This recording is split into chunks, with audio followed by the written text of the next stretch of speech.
क्योंकि द्रौपदी परम भक्त थी परमात्मा की। द्रौपदी कौन थी? बोले परम भक्त थी भगवान की। इसलिए परमात्मा नारायण उनके पास जंगल में भी पहुंचे उनकी लाज बचाने, और उस सभा में भी पहुंचे जब चीरहरण उनका जब हो रहा था द्रौपदी का, तब उन्होंने भगवान ने ही रक्षा की। अच्छा, ये पूछा जाए कि परमात्मा ने कब उस द्रौपदी की मदद करी? कब करी? बोले जब उस चीर को द्रौपदी पकड़े रही तब तक परमात्मा नहीं आया। तो साड़ी को जब तक वो है द्रौपदी पकड़े रही तब तक परमात्मा नहीं आया।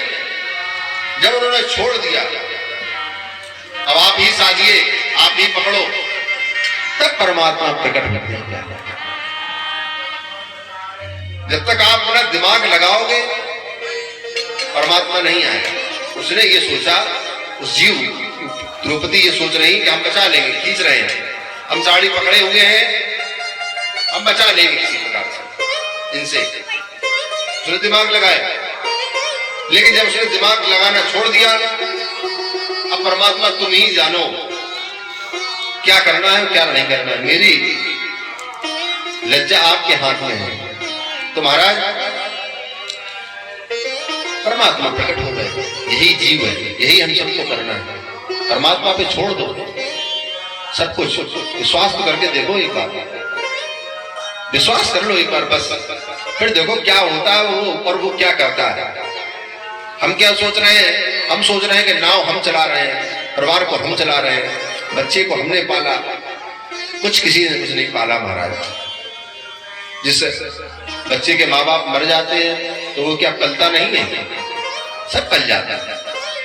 जंगल में भी अगर कोई बच्चा मिल जाए, लोग देखते हैं बड़े निर्दयी हैं बेचारे, बड़े निर्दयी। मान के चलो इतने निर्दयी कि जो अपने बच्चों को कूड़ेदान में फेंक के चले जाते हैं। अरे राम राम, उनसे बड़ा निर्दयी कोई हो ही नहीं सकता संसार में। सांप भी जो है अपने बच्चे को खा लेता है, चलो खा लो ठीक भी है, तुम तो उसको फेंक के आए। अरे राम राम, इतना बड़ा पाप, कहां जाओगे? तुमको कौन से नरक में जगह मिलेगी? हमें तो लगता है उनको किसी नरक में भी जगह नहीं मिलेगी। उस छोटे से बालक को महाराज जाकर के कूड़ेदान में फेंक आते हैं। कभी चिंतन करो उस जीव को, लेकिन वो पल जाता है, वो जीव भी पल जाता है। परमात्मा सबको पालता है, तो जीव क्या करे? बोले जीव परमात्मा के अधीन हो जाए बस। यही हमारी कथा सुना रही है, सिखा रही है। आप अधीनता दिखाओ परमात्मा के। और इस प्रकार से द्रौपदी ने बड़ा दिव्य ज्ञान दिया और बताया कि आप जो है इनको छोड़ दीजिए। तो अब भगवान कह रहे हैं, भगवान के सामने जो बैठे अर्जुन, बोले इसने जो अपराध किया इसको दंड तो मिलना चाहिए। बोले हाँ, दंड मिलना चाहिए। अपराध का दंड नहीं मिलेगा तो भी गलत। फिर क्या करें?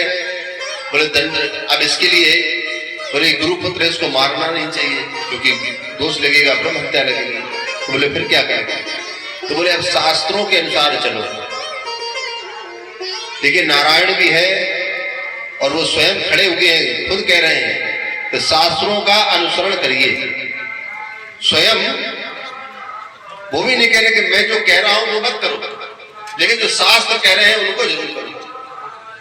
स्वयं नारायण कह रहे हैं शास्त्रों की शरणागति हो। तो इसलिए दसमा शास्त्रम प्रमाणम ते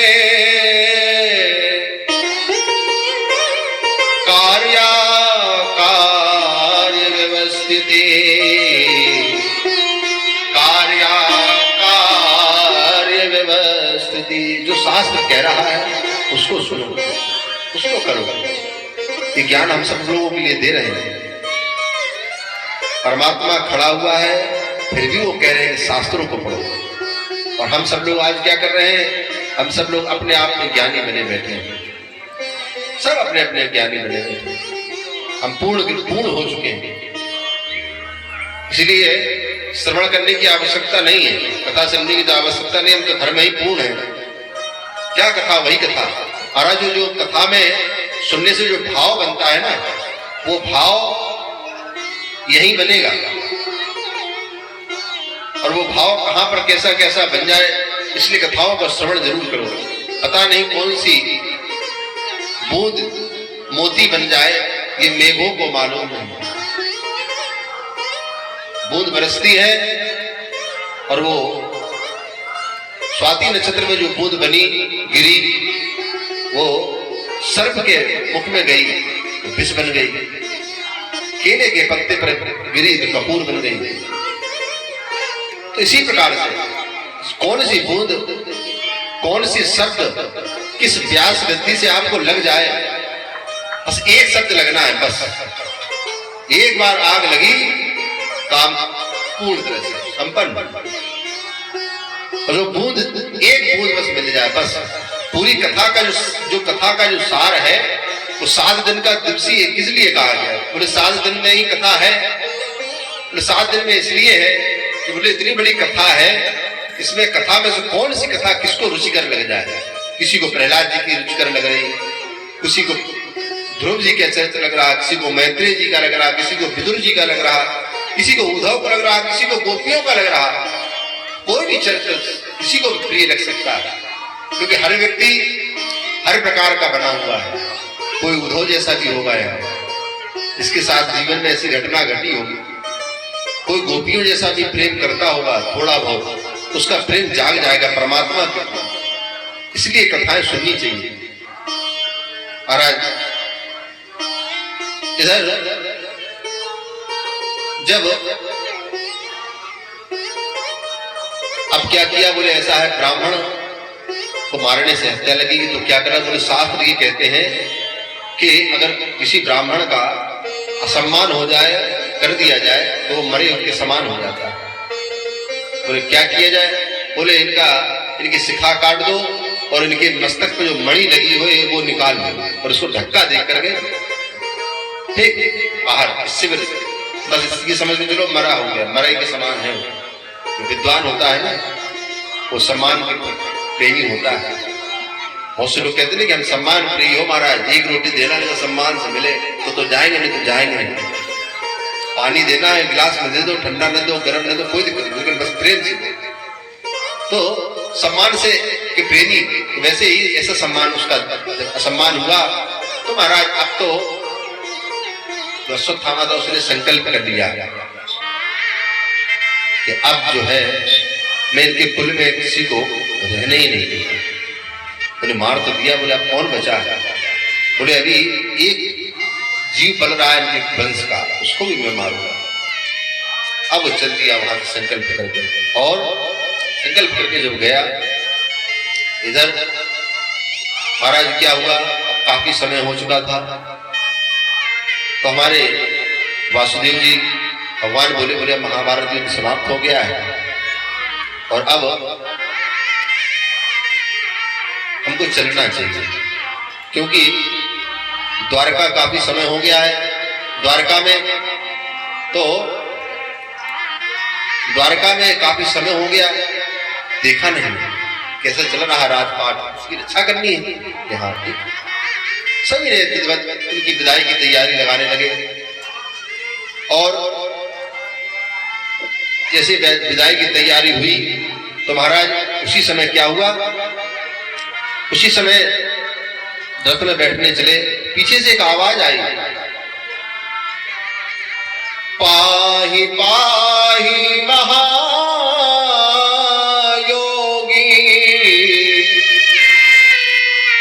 देव देव जगतपते,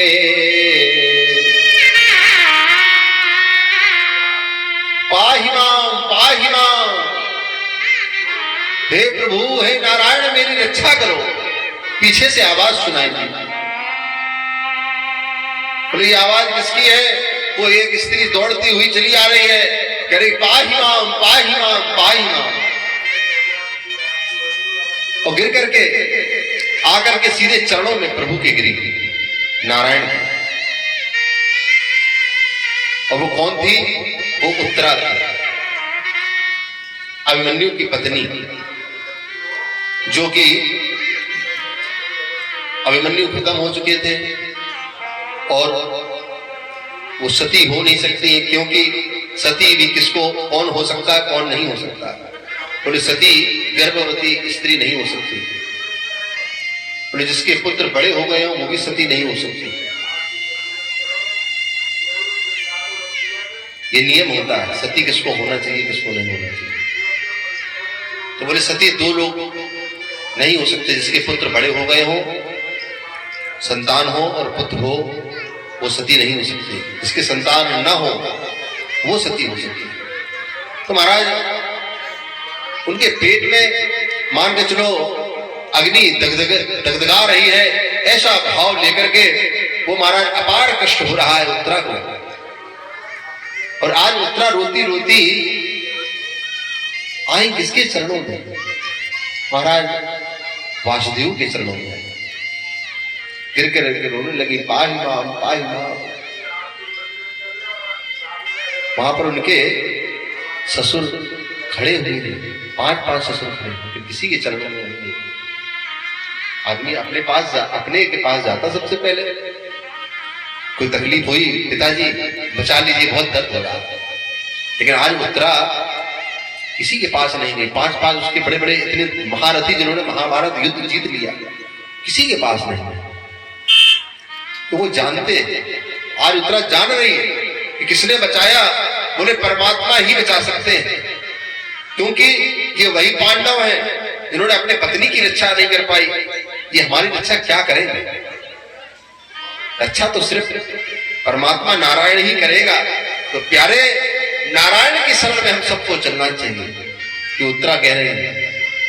और गई जब नारायण की शरण में तो उनसे प्रार्थना करने लगी, हमारा गर्भ जल रहा है और मैं बचूंगी नहीं। उत्तरा कह रही मुझको अपने शरीर की रक्षा करने की कोई आवश्यकता नहीं, मैं मर जाऊं कोई दिक्कत नहीं, लेकिन इसमें आपकी आज जगह हसाई हो जाएगी। बोले क्या? बोले जिसकी रक्षा करने के लिए, पांडवों की रक्षा करने के लिए वासुदेव आए और उनके आज वंश में कोई नहीं बचा, वंश नाश हो गया। क्या फायदा रहा इतने बड़े युद्ध की रक्षा करने से? तो नारायण हे वासुदेव आप रक्षा करो। तो वासुदेव बोले ऐसा है, वो गर्भ में है। बोले हाँ गर्भ में। गर्भ में मैं तो जाता नहीं। बोले आप नहीं जाते हो तो देवकी के गर्भ में कैसे गए? कौशल्या के गर्भ में कैसे गए? तो उन्होंने कहा नहीं, मैं किसी के गर्भ में नहीं जाता, मैं तो प्रकट होता हूं। भय प्रकट कृपाला दीन दयाला,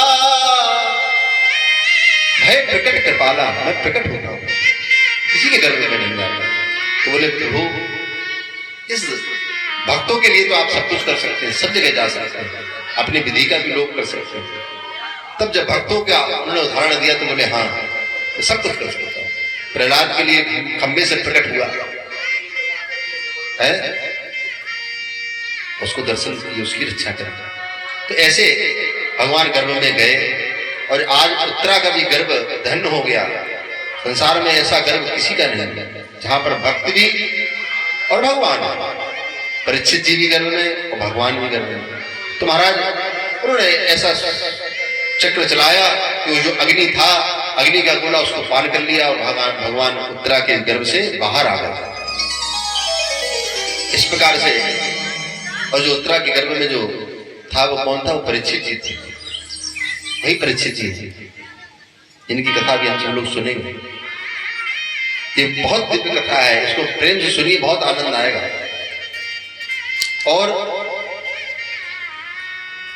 महाराज अब तो रक्षा हो गई परीक्षित जी की, उत्तरा की भी रक्षा हो गई। फिर भगवान चल दिए, बोले ठीक है अब तो कम से कम वंश बचा रहेगा। जैसे चले तो अब तो महाराज माता कुंती आ गई और कुंती जब आई तो रोने लगी। हे माधव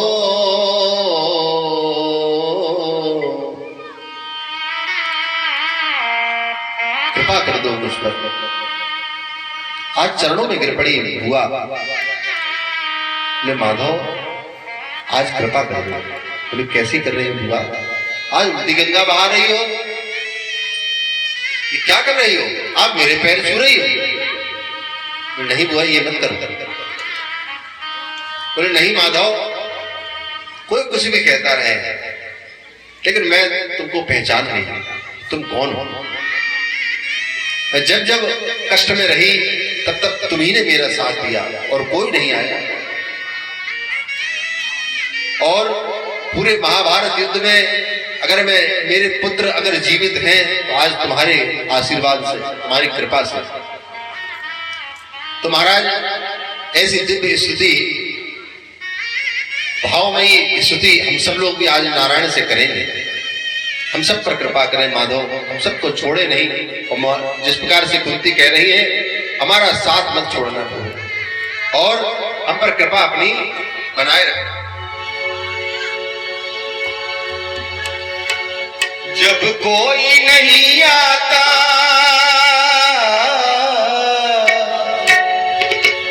जब कोई नहीं आता मेरे श्याम आते हैं। मेरे दुख के दिनों में वो बड़े काम आते हैं। मेरे दुख के दिनों में वो बड़े काम आते हैं। मेरे दुख के दिनों में वो बड़े काम आते हैं। मीठी मीठी यदि आप लोग ताली बजाएंगे तो भजन का आनंद चौगुना हो जाएगा। जिसके जीवन में दुख में अगर परमात्मा साथ दिया हो, जिसके जीवन में तो जरूर ताली बजाना और भगवान का मग्न होकर के भजन गाइए। बहुत दिव्य भाव है इस भजन में। जब कोई नहीं आता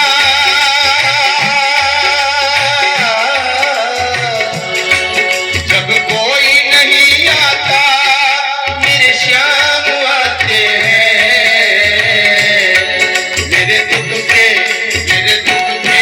मेरे दुख के दिनों में वो बड़े काम आते हैं। मेरे दुख के दिनों में वो बड़े काम आते हैं।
मेरे दुख के दिनों में वो बड़े काम आते हैं, मेरे दुख के दिनों में वो बड़े काम आते हैं।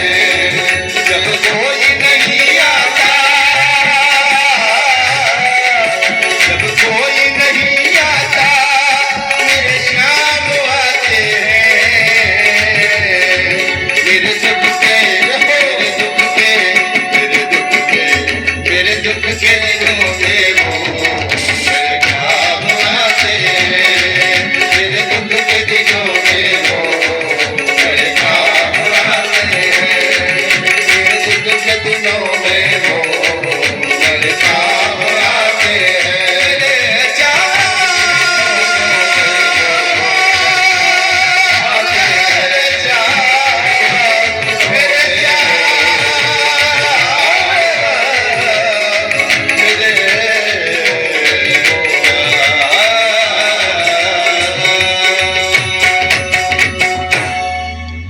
मेरे दुख के दिनों में वो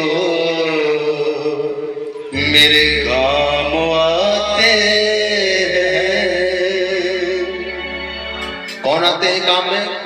माधव। आज कुंती कह रही है, तुमने जिंदगी भर, जीवन भर, जब भी मैं दुखी में रही, तुमने मेरा साथ नहीं छोड़ा। महाराज इतनी दिव्य स्तुति करी, और अब वरदान क्या मांग रही हैं? बोले माधव एक विनती है, अब तुम जा रहे हो, ठीक है जाओ, बस एक वरदान क्या है? बोले मेरा मोह जो मेरे बच्चों में बचा है, थोड़ा सा, थोड़ा तो मैंने दूर कर दिया है उनको, ये थोड़ा लगा हुआ है, क्योंकि ये जीव जल्दी नहीं छूटता, ये प्राण हमारा जल्दी नहीं छूटते, निकलता नहीं है ये जीव जो है, ये शरीर को छोड़ता नहीं है प्यारे, बड़ा कष्ट होता है। तो ये थोड़ा जो मोह है वो छुड़वा दो। वो मोह क्या कैसे छूटेगा? हम सबका, हम सबको छुड़वाने के लिए ये कथा ही है, इसीलिए भागवत कथा सुननी चाहिए। भागवत कथा ही मोह से छुड़वाएगी हम सबको, और कोई साधन नहीं है जीव को, क्योंकि जीव इतना बुरी तरह से जकड़ा हुआ है, नहीं छूट सकता साधारण में। सुनते सुनते हम सब लोग कथा सुनेंगे, तब ये संसार से हमारा मोह दूर होगा, ये संसार हमको समझ में आ जाएगा कि क्या है। अगर ये 7वें दिन तक की जो कथा सुन ली, तो आपको ये हम बताए गारंटी से कि ये पता चल जाएगा कि ये सृष्टि में हो क्या रहा है और हम क्या कर रहे हैं। फिर करना आपको है, क्या करना है ये हम बता रहा, ये सब बता कथा, ये 7 दिन की कथा जिसने सुन ली और उसको ये पता चल जाएगा सृष्टि में क्या चल रहा है और मैं क्या कर रहा हूं और अब मुझे क्या करना चाहिए। बस ये 2 चीजों। तो महाराज अब तो कुंती मैया को इस प्रकार से आशीर्वाद दे करके भगवान युधिष्ठिर के पास गए। तो युधिष्ठिर चिंतन में थे। बोले क्यों चिंतन में कर रहे हो? युधिष्ठिर बोले माधव, हम अपने भाइयों को मार करके इस राज्य पर बैठे और बड़े असंतोष हैं। तो बोले आओ चलो कुरुक्षेत्र चलते हैं, तुम घुमा लाते हैं। कभी कोई किसी टेंशन में हो, चाहे वो माता पिता ही क्यों ना हो, तो उनको कहीं पर तीर्थाटन करवा देना चाहिए, घुमा देना चाहिए। तो ऐसे भाव से महाराज आज वासुदेव 500 लोगों को लेकर के कहां जा रहे हैं? कुरुक्षेत्र पहुंचे। और कुरुक्षेत्र में क्या हुआ? तो कुरुक्षेत्र में कौन पड़ा है यार? इतना बड़ा महाभारत हो गया, उसके बाद कौन पड़ा है? बोले ये वंश के पितामह श्री भीष्म जी पड़े हुए और किस पर पड़े हैं? बोले बाणों की सैया पर पड़े हुए। क्यों जी रहे हैं? क्या कारण है? बोले वासुदेव जब आए और वो उधर चिंतन कर रहे थे, प्रश्न उठा के ये क्यों पड़े हैं? बोले सूर्य उत्तरायण का इंतजार कर रहे हैं, प्रतीक्षा कर रहे हैं कि आप सूर्य उत्तरायण हो तब हम ये देव को त्यागें। ये गंगा पुत्र है, गंगा जी के पुत्र है, और इनको यह वरदान था कि जब चाहोगे तब आप अपना शरीर को त्याग करके आ सकते हो। तो महाराज इन्होंने किसका प्रतीक्षा कर रहे थे? बोले सूर्य उत्तरायण की प्रतीक्षा कर रहे थे। और सूर्य उत्तरायण ये तो है ही जो आने वाली 15 तारीख को पड़ेगा। मकर संक्रांति जो है ये वही सूर्य उत्तरायण है। और आज हम सब लोग भी देखिए, गुरु महाराज ने कितनी बड़ी कृपा करी। हम दक्षिण से उत्तर की तरफ बढ़ रहे हैं। सूर्य ये 6 महीने दक्षिण की तरफ रहता है और 15 तारीख से वो उत्तर की तरफ हो जाएगा। अभी सूर्योदय कभी अगर देखना तो अभी थोड़ा इधर भी हो रहा होगा इस समय पे, और जब दक्षिणायन हो जाएगा तो उसके 2 महीने बाद वो पूरी तरह से इधर आ जाएगा और वहीं पर हमारे दर्शन होने लगेंगे हल्के से उत्तरायण में, उत्तर में। तो उत्तरायण का प्रतीक्षा कर रहे थे। बोले नहीं, तो साक्षात उत्तरायण कौन है? तो साक्षात उत्तरायण तो नारायण है। बोले कैसे? बोले जो उत्तरा के गर्भ में जब गए प्रभु, और गर्भ से जब बाहर आए, आयन गर्भ में जाना और गर्भ से आना, तो महाराज उत्तरायण हो गए। यही है साक्षात उत्तरायण अगर कोई है तो ये माधव ही है, जो गर्भ में गए, उत्तरा के गए, उत्तर से उसके बाहर आ गए तो क्या होगा? उत्तरायण। उत्तरायण भगवान की जय। तो उत्तरायण ही भगवान नारायण ही है और कोई नहीं है। हम सब लोगों के बड़े भाग्य, बड़ी तपस्या है आप सब लोगों की, हम सब लोगों को, जितने लोग यहाँ पर आए हुए हैं कि जो इस समय पे की कथा सुन रहे हैं, श्रवण कर रहे हैं। माघ का मेला, माघ का समय, और उसमें भी ऐसे समय में मध्य में महाराज जैसे कहते हैं कि अब नाव फंसी है, पार होनी है, तो जहां उत्तरायण हुए तो पार हो जाएंगे। उत्तरायण कौन है? श्रीमद् भागवत महापुराण, यही उत्तरायण है। आज भीष्म पिता पड़े हुए हैं और प्रतीक्षा कर रहे हैं। जब माधव पहुंचे, भीष्म पितामह बोले माधव आ गए, मैं तुम्हारी ही प्रतीक्षा कर रहा था,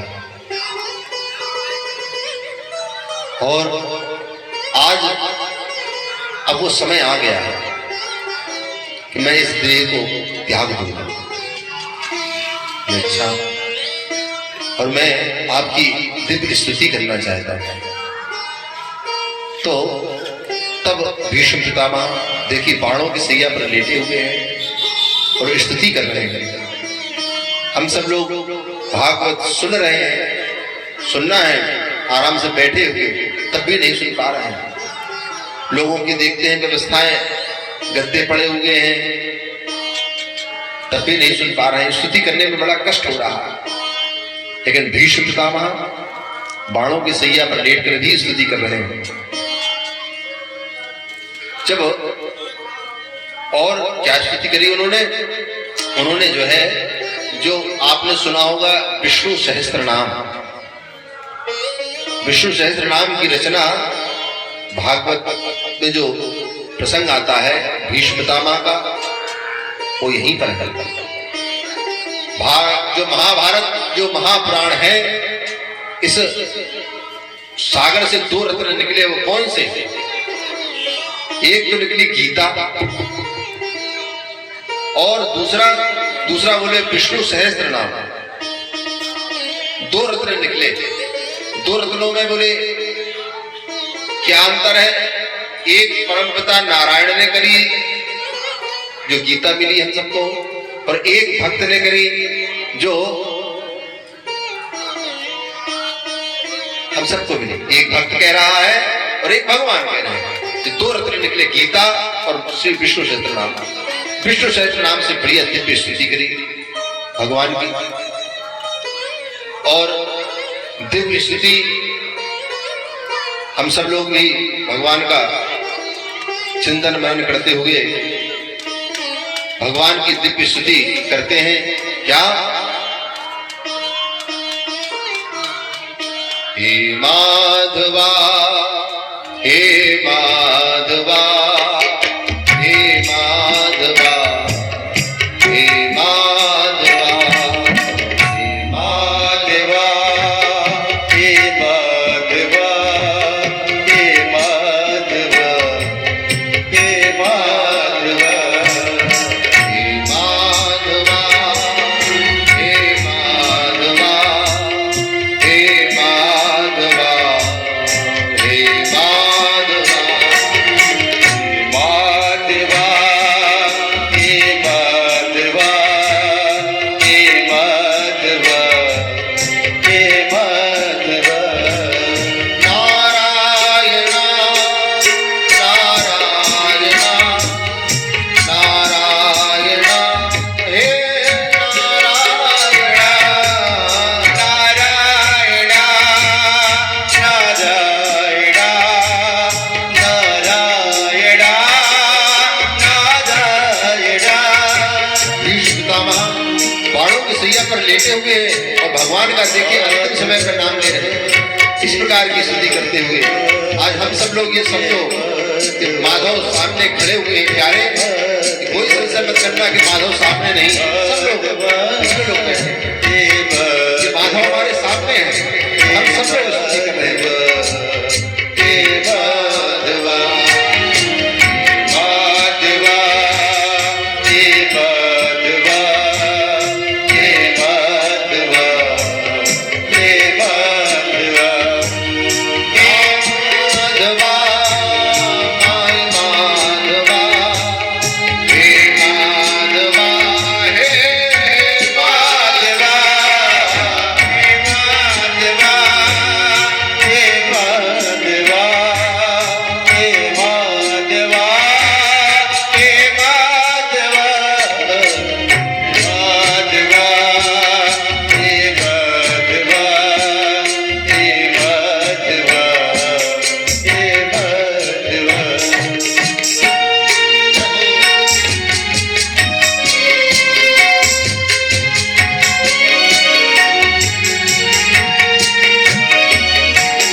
भगवान का नाम संकीर्तन करते करते भीष्म पितामह महाराज स्वर्गलोक को चले गए और कुरुक्षेत्र में पूरी तरह से सन्नाटा छा गया महाराज। जैसे सूर्यास्त के बाद मानो चिड़िया भी चहचहाना बंद कर देती है, कोई भी कहीं भी रत्ती भर भी शोर नहीं होता। मान के चलो आज धराधाम से एक ऐसा पुरुष चला गया जो धर्म की पहचान था। प्रतिज्ञा का अगर कोई नाम लेता है तो भीष्म, और भीष्म की प्रतिज्ञा ऐसा अद्भुत देह शरीर चला गया। और आज हम सब लोग यही चिंतन करना माधव से, परमात्मा से, जब अंत समय आए नारायण कुछ हो ना हो तुम जरूर आना, तुम्हारा नाम जरूर आ जाए हमारे जुबान से। बस यही सार है इस भागवत का। अंत समय में जिसके परमात्मा का नाम आ गया तो उस जीव का कल्याण होना निश्चित है। ऐसे भीष्म पितामह रोते रोते आए, महाराज नाम तो छोड़ो, माधव सामने खड़े।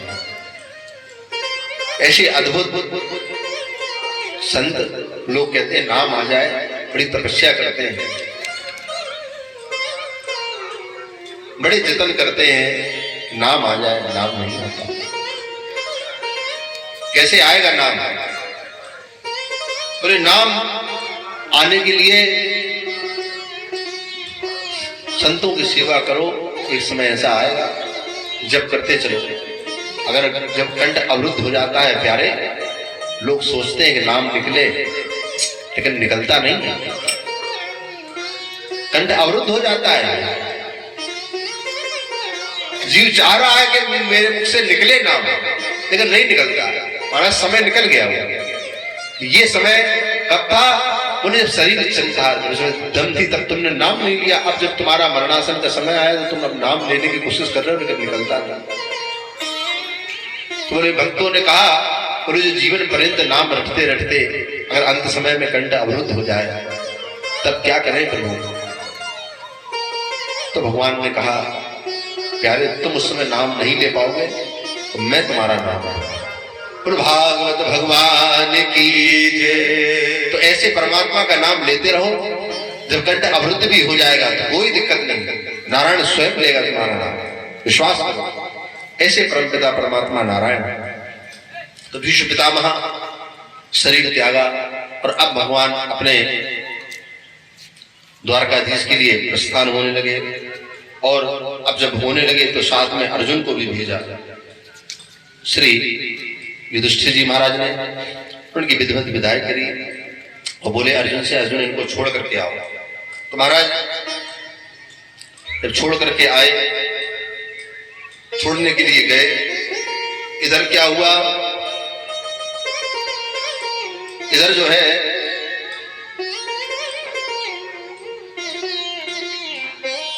अर्जुन भगवान के साथ चले गए और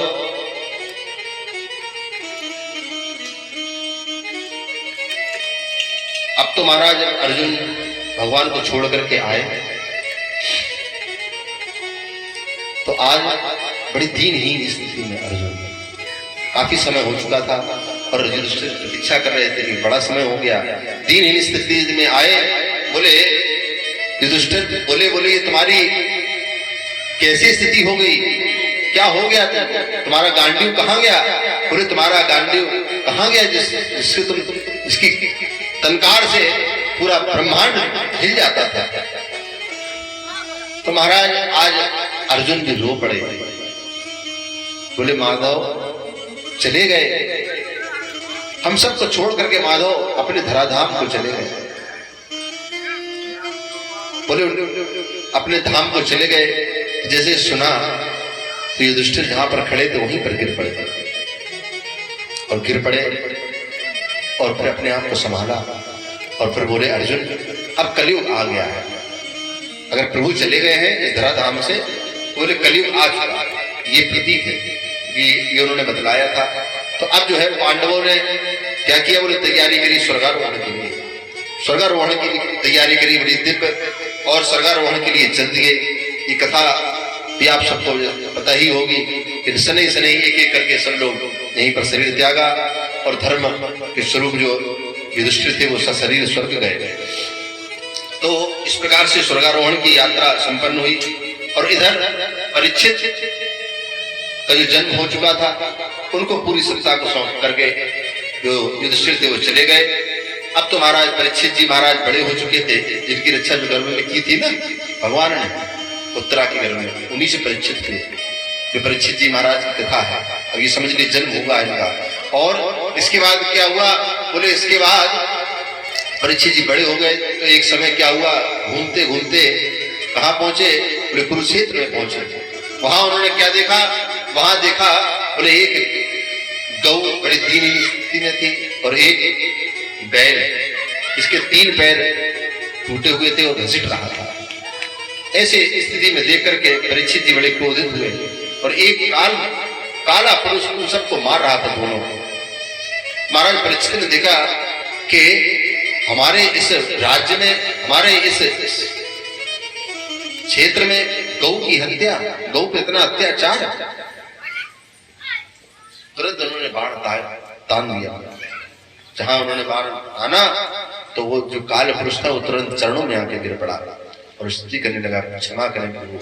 बोले कौन हो, ये कौन है गाय, हे गाय तुम कौन हो, हे वृषभ तुम कौन हो। तो गौ बोली कि मैं पृथ्वी हूं। वो वृषभ बोला मैं धर्म हूं।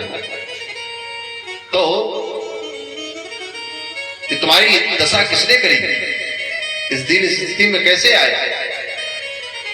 तो धर्म स्वयं बोला है, बोले मुझसे मत पूछो, ये तो उससे पूछो जिसने इस धर्म का ह्रास किया है। तो धर्म की हानि कर रहे हैं उनसे जाकर के पूछो, मुझसे क्यों पूछते। तब जाकर के वो पुरुष जो था काल पुरुष, उससे पूछा कि तुम कौन हो। तो बोले मैं कलयुग हूं। परीक्षित जी बोले तुम मेरे क्षेत्र में नहीं रह सकते कलयुग। अच्छा, बोले कहाँ जाऊं, पूरे ब्रह्मांड पूरे ही पृथ्वी तो आपकी ही है। बोले कहीं भी जाओ, बोले कहीं किस जगह जाए। तो बोले ऐसा है। तब उन्होंने महाराज स्थान बताए, कौन कौन से स्थान बताए। द्यूतम पानम श्रियाः सुनायात्रा धर्म सतर्बुद्धि, ये 4 स्थान बताए। द्वीप अर्थात जहां पर जुआ खेला जा रहा हो और जहां पर मदिरा पी जा रही हो, जहां पर गणिकाएं स्त्रियां वैश्यालय है वहां पर, और जहां पर पशुओं की हिंसा हो रही हो, पशुओं को मारा जा रहा हो, वहां पर मैं वास उनको देता हूं। बोले अच्छा। बोले प्रभु आपने जो 4 कमरे बताए हैं, ये 4 कमरों में हमारा गुजारा नहीं होगा। ये 4 कमरे का फ्लैट है, ये छोटा है। बोले परिवार हमारा बड़ा है। बोले कोई तो एक और हम उन सबको तो रख देंगे, लेकिन कोई एक अच्छा कमरा तो दे दो जिसमें हम अपना भजन भोजन कर सके। ऐसे कहते नहीं कि एक कमरा ऐसा बना लो जिसमें भजन हो सके। तो ऐसा ही वो कमरा मांग रहा है। तो परीक्षित जी बोले ऐसा है। वो कमरा कौन सा है। बोले स्वर्णः अधर्मो, स्वर्ण अधर्म के द्वारा जो स्वर्ण प्राप्त करेगा, सोना प्राप्त करेगा, वो वहां पर